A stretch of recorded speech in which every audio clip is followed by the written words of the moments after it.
해변에서 멀지 않은 강둑을 느긋하게 걸어가는데 뭔가 이상한 걸 발견합니다. 강물이 갑자기 바다 쪽으로 밀려드네요.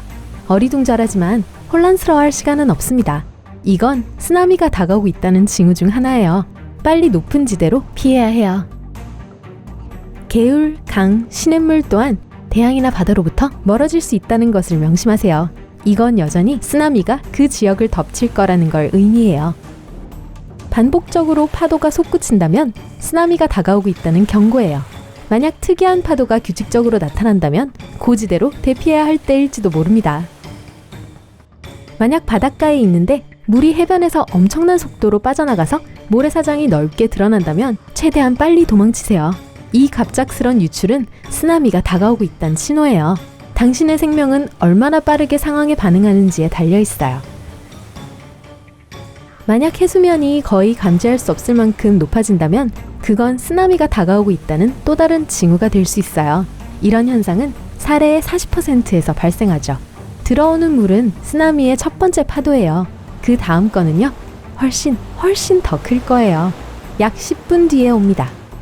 바닷물에 거품이 일고 소용돌이 치고 기괴한 패턴을 형성한다면 그건 쓰나미가 오고 있다는 확실한 징조예요.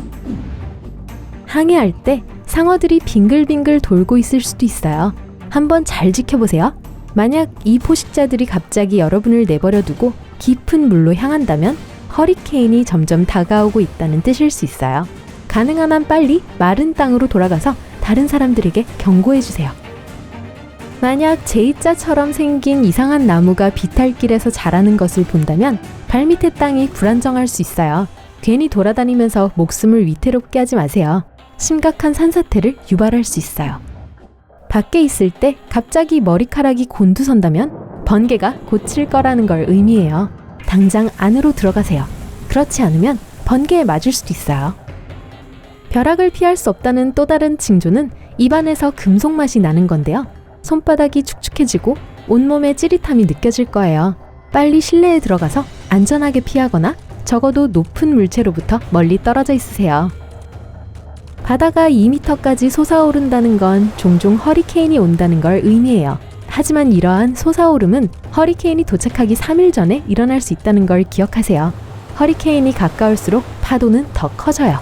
결국 파도는 4.5m의 높이에까지 이를 수 있죠. 만약 폭우 기간 동안 멀리서 굉음이 들린다면 그건 여러분 방향으로 갑작스런 홍수가 움직이는 걸 수도 있어요. 그렇다면 지체할 시간이 없습니다. 가능한 한 그곳으로부터 빨리 벗어나세요. 돌발 홍수는 종종 치명적이거든요. 벌들은 폭우를 예측할 수 있어요. 이 곤충들은 비가 오기 전날 훨씬 더 열심히 일을 하죠. 웃기게 생긴 구름을 발견하면 조심하세요. 심각한 폭풍을 뜻할 수 있어요. 하지만 만약 그런 구름이 빙빙 돌기 시작하면 즉시 그 장소에서 벗어나거나 대피소를 찾으세요. 구름이 토네이도로 변하고 있으니까요. 긍정적인 건 따뜻한 원뿔 구름만을 걱정하면 된다는 거예요. 차가운 구름은 전혀 위험이 되지 않아요.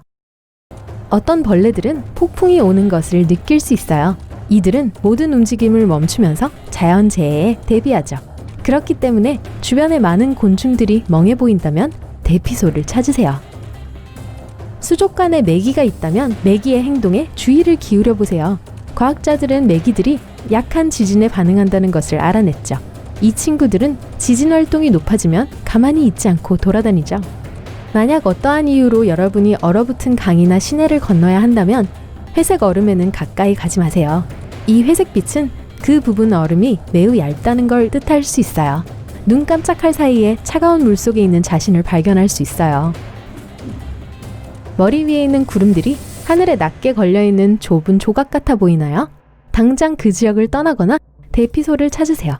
그런 패턴은 심각한 날씨, 대부분 흔하게는 토네이도가 가까이 오고 있다는 걸 의미하죠.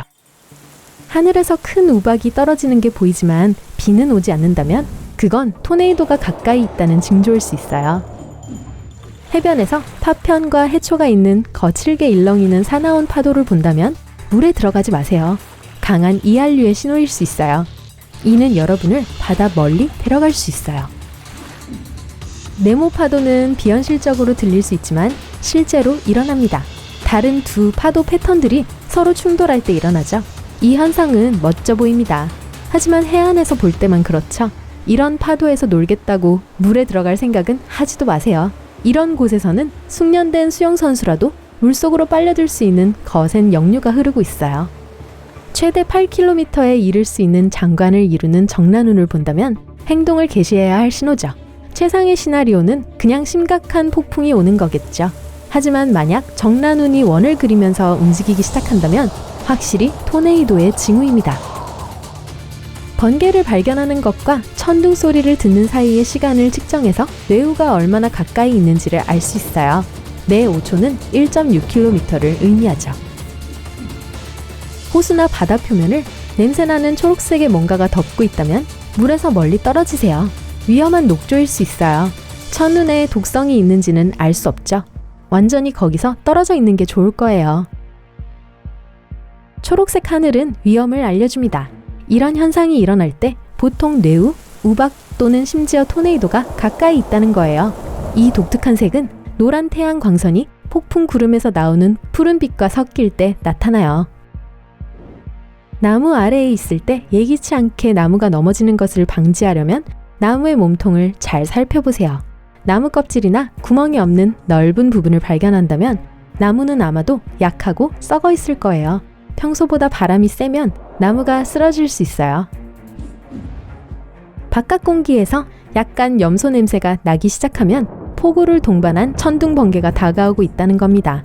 폭풍 후 동안 일어나는 화학 반응에 의해 생성된 오존에서 이 불쾌한 냄새가 나기 때문이죠.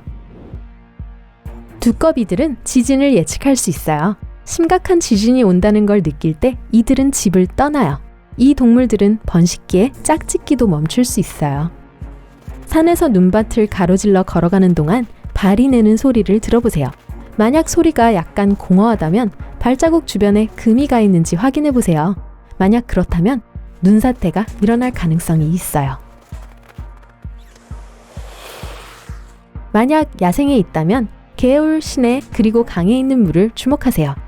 만약 물이 빠르게 떨어지거나 상승하고 있다면 이건 가까이 산사태가 다가오고 있다는 신호일 수 있어요.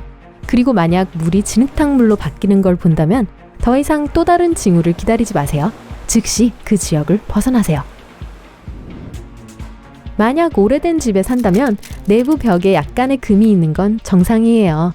하지만 만약 오래된 균열에 벌어지거나 새로운 균열이 나타난다면 이건 경고 알람이라고 생각하면 되죠. 만약 석회암이 많은 지역에 산다면 새로운 균열은 여러분 집 옆에 싱크홀이 곧 열릴 거라는 걸 의미할 수 있어요. 활화산 근처에 있다면 엄청 직관적으로 행동하도록 하세요. 만약 아주 약한 지진이라도 느낀다면 화산 폭발이 곧 일어날지도 몰라요. 갑자기 나뭇잎이 시들어가는 걸 알아차린다면 그건 다가오는 폭풍 때문일 거예요. 극한의 날씨가 오기 전 공기는 보통 습해지죠. 그리고 이 습함이 잎을 축 늘어뜨리게 만듭니다. 고속열차가 다가오는 소리가 들리지만 철도가 보이지 않는다면 토네이도가 가까이 다가오는 것일 수 있어요. 또 이는 비행기가 이륙할 때처럼 귀가 먹먹해지는 굉음같이 들릴 수도 있어요. 이런 소음은 토네이도의 중심부에서 놀라운 속도로 빙빙 도는 공기에 의해 생성되죠. 다 이해했나요? 좋아요. 오늘 새로운 것을 배웠다면 이 영상에 좋아요를 주고 친구와 공유하세요. 여기 여러분이 좋아할 만한 다른 멋진 비디오들이 있습니다. 왼쪽 또는 오른쪽을 선택하고 삶의 밝은 면에 머무르세요.